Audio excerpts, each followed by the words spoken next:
Un arī mums vienībās laukumā Dāloklī ir iededzināti eglīti. Un es domāju, ka viss vēl tikai notiks nākamgad. Tāpēc es domāju, ka jūs mani redzēsiet. Paldies!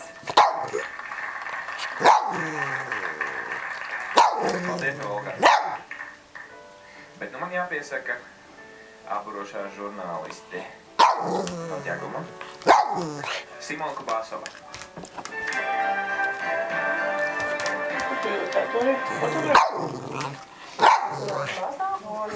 Esmu domāta es nodarbojos ar veikmanu, ar snowboardu. Man ļoti patīk domāt, ka viņi ir uzpūtīgi, iedomīgi un vērtē cilvēkus tikai pēc ārējā izskata.